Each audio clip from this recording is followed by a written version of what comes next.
All right, if you're watching this video, then it more than likely means one of two things. Either you just joined or maybe you're currently considering working with Impact Legacy Group. So in this video, what I want to do is give you a complete breakdown of what to expect or what to look for, or even what questions to ask if you're considering working with this IMO. Now, full disclosure, I am a part of Impact Legacy Group. That's the company that I'm partnered up with, and I do love it. However, in this video, I want to put that to the side and I want to give a completely unbiased, fully objective overview of what it's actually like to work with Impact. And the reason I want to make this video is so that if you're considering working with them, well, you'll be able to make a more informed decision on whether or not Impact will be a good fit for you. Or if you've recently joined, well, I want to give you an idea of what to actually expect coming in. And also keep in mind that I'm a life insurance agent, so that's what I'm going to be focusing on. Yes, they have a lot to offer in the Medicare space, annuities, and so on, but I'm going to talk about what I'm comfortable talking about and what I actually know from experience. So this video is especially going to be useful for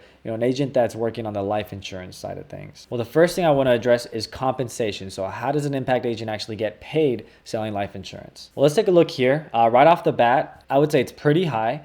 Starting compensation for a brand new agent is set at 85%, meaning that whatever an agent sells, they'd be getting paid 85% of the annual premium on that sale. And at the top levels of the compensation grid, you can achieve up to a 145% commission contract. Now, how do you make your way to the top? Well, it's all based on production. So Impact Legacy Group has a production focused business model as opposed to a recruiting focused model. So the way that you move up is by producing, right? By making sales, by helping families, by showing that you know what you're doing. And I would consider it builder friendly as well. So although it's not recruiting focused, and I'm going to talk to the more experienced agents here just for a second. If you're an agency builder, it does give you some room from the bottom of the grid to the top of the grid to generate overrides, right? So it does give you a potential for a big spread in order to earn overrides from whatever team that you happen to build. However, in order to get to the top and earn those overrides, you're going to have to generate results for yourself. Now, the downside to this compensation grid and their business model is that because it's not recruiting focused, well, if you're someone who wants to come in and follow the kind of more like MLM business model where you just recruit your way to the top, and like if that's what you want to do, this is absolutely not the place you want to be. Like, this is not going to be for you. It's one thing if long term you want to build a massive agency, then absolutely that you can do that. If you are someone who actually wants to produce and teach other people how to produce and make money, then absolutely this business model could work. All right, the next thing I want to touch up on is the actual, I'm going to call it product selection at Impact Legacy. So what opportunities and carriers does an agent actually have access to, and what products can they offer their clients? Well, I'm looking right now. I'm not going to count them, but it's definitely well over 100 carriers guaranteed. It's a freaking lot. Yeah, I was going to try to count them and maybe even list them here. There's no way. But Impact has access to a ton of carriers. And so, me personally, I definitely don't even use close to all of them. I use about 7. I'm good with those. But I've noticed that some of the top carriers that Impact Legacy Group agents use on the life side, you're typically going to see American Amicable, Mutual of Omaha, Transamerica, Royal Neighbors, SBLI, possibly GTL, Foresters, and I guess AIG for guaranteed issue. So those are probably going to be like the top 8 that I can think of that are like the most common. But again, it looks like there's a ton more. Impact does not have one way to do things. They want to give resources, provide the tools necessary, and give agents the best shot that they can at making things work, but they want people to get in where they fit in. They don't want to step on anyone's toes. But ultimately, yes, Impact is very open-minded to allowing people to work the way that they want to work and run their agency the way they want to run it. So for some people that might be a pro, for some that might be a con. It just depends on where you're coming from. So if there's a con to that, it's probably just the information overload, right? So when you have too much to deal with, let's say if you're working with an inexperienced upline or trainer and they just,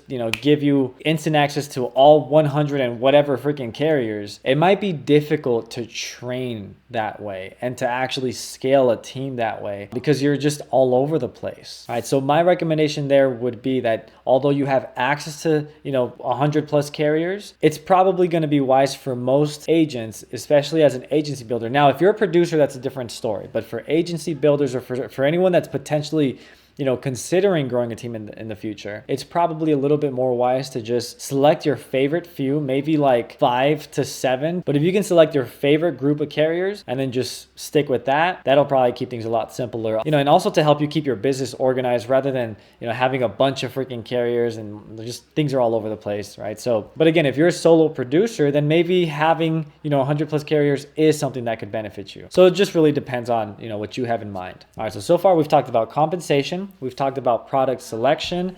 Now let's get into ownership, because I am aware that although high income potential is one of the main reasons that people join this industry, another reason is being able to create something that you actually own and have control of. So how does ownership work at Impact Legacy Group? Well, at Impact, you are vested from day one, meaning that the moment you step in and make your first sale, that client becomes your client. You own that book of business. The renewals belong to you. The residual income belongs to you. And matter of fact, you are paid directly from the carrier that you used for that policy. So it's not like an LOA structure where, basically the carrier pays the company and then the company pays you. The first person to get paid owns the client. So whatever business you sell, that business belongs to you. Impact doesn't hold commissions, they don't hold renewals, and you don't have to be with Impact for 1 to however many years in order to become vested. You are vested from day one. And I didn't really understand this completely until I was submitting my contracts and I saw there was a place to put beneficiaries for my renewals. So basically it looks like you can even have it set up in a way that if I were to pass away, for example, well, my beneficiaries, whoever I put on those contracts, would continue to receive those renewal commissions. Now, everything about that is great on the con side, because again, right? I mean, realistically, there really is a trade-off for everything. So I would say the trade-off for the ownership and the direct relationships with the carriers that you would have, the process of actually contracting with each of those carriers, that process can take a little bit longer compared to a place where the company owns your book of business and you only work for the company and the company gets paid by the carriers. And that also kind of affects like the compensation side of things, for example, because again, since you're not working for Impact and Impact is not it's not like a middleman where they're holding commissions or getting paid and then paying you out. Yeah, and you're working directly with the carriers. Well, the carriers decide how much they're actually willing to pay the agents. So going back to the compensation structure, for example, that 85% isn't necessarily like all across the board. It will depend on which product and carrier we're looking at. Some carriers are going to pay more than others. It's not like a massive difference. The only ones that you're going to see like a pretty big difference with are guaranteed issue carriers, because those policies obviously pose a higher risk to the carriers. But outside of that, I mean, they're pretty consistent. It's just there are going to be some discrepancies, right? Some differences from carrier to carrier. So keep that in mind as well. That's just how it works when you're working directly with the carrier and owning your book of business, as opposed to having a company just kind of run the show for you and have more control over your business. I mean, that's just, again, that's the trade-off, which again is why I thought it would be a good idea to make a video like this so that you can hear all these points of views and decide what's important for you. Okay, next thing, client acquisition, aka leads. Does Impact Legacy Group provide leads for their agents? The answer, no, they do not provide leads. The agent doesn't come on board and they just give them leads for free to work. That's not how that works. However, they do provide resources in order for agents to have the opportunity to buy leads. That, again, depending on where you're coming from or how much experience you have in the industry, I mean, that might just be something you're used to at this point. When I came on board, we didn't even know buying leads was a thing. Like we didn't know that existed. When I was introduced to the industry, it was more of a sell to friends and family kind of business model, just completely different. And so for me, that was actually a game changer thing. But again, if that's something you're already familiar with, then it's probably not a big deal to you at all. So Impact actually does have its own resources too. Like it has its own lead generation program. So agents could just buy leads directly from the IMO. However, they do not push that on anybody. Like basically, they have it there just as a resource for, let's say, an agent that comes in with no experience and has no idea where to go. And well, they're not left just in the dark. They have a place to go and get started, right? But if someone has a lead vendor that they prefer or a lead generation system that they prefer to use, then they are completely okay with it. And there are plenty of people inside of the company that don't purchase leads, people that sell IULs or annuities especially. I mean, that's entirely, for the most part, it's like more relationship based. Medicares as well. I know people that set up seminars and stuff, but don't necessarily buy leads. But either way that you go, whether you prefer to buy leads or prefer not to buy leads and do the more relational stuff, I mean, either way, it could work for you. One of the bigger upper hands that Impact Legacy Group really has is the training system. The training platform that they've developed is phenomenal. They have a whole training library that any Impact agent has access to. And inside that training library, they have these things called Go plans, which are basically, it's like a checklist of how to get started from A to Z for a brand new agent with no experience. They create these things so that at the very worst case, if someone does come on board and maybe they don't have much support from their immediate upline or so, whatever the case might be, they can still make it work. They can still succeed just with the resources that Impact provides on its own. And I do think that's a very smart idea. I love that they did that because I have seen a couple of times, and if you have any time in the industry, you've probably ran into a couple instances where either you were in a place where you didn't have much support, or someone else who didn't have much support from an upline or a team. That could happen if you're not careful with who you're partnering up with, and if you're not doing research on who your mentor would be, which by the way, I do have another video. That was like actually my first video on YouTube that I made here. If you're in that step of the process where you haven't joined anything and you're just getting started in the industry, I would definitely go watch that video, which I talk about picking your upline or picking your mentor. But it does happen sometimes. So I love that they have that Go plan. They have a system for people that fall into that category to make it possible for anyone to succeed, no matter the circumstances. And I think they did kind of have the advantage on that end because some of the founders of the company actually have tons of experience in the, making training content for agents. For example, Roger Short, Chris Ball, Zach McElwain, you might be familiar, you might not. They host the Life Insurance Academy podcast, amazing resource. If you don't listen to them, go listen to them. They're freaking great. And then there's also Brian Askin, who, if you're not familiar with him, you might be familiar with his son, Cody Askins, who has one of the largest personal brands inside the life insurance space. All right, so they're all involved with the company at a very high level. And again, I think the reason it came out so great is because they have all that experience in that sort of space. And they really place a big focus on putting the client's needs before the agents, which I'm going to be honest, and I can't believe I'm admitting this here, I hated that at first because I came in just wanting to make money. Like I came in just like, I don't care how I do it. I just want to make money. I just want to get freaking rich. That's how I was feeling in the beginning. And as time went on, the more I actually talk to people and the better that I got at sales in the first place, I guess it's just kind of just started growing on. And maybe it was the constant repetition of, the way that Impact trains, right? So it actually probably was that, just me hearing it so much. But eventually, it completely changed my sales approach. And that's why a lot of my training is based around being a problem solver rather than a product pusher and keeping your focus on the needs of the client rather than yourself. A lot of that comes from what I've taken from Impact's training. That might not be for some people.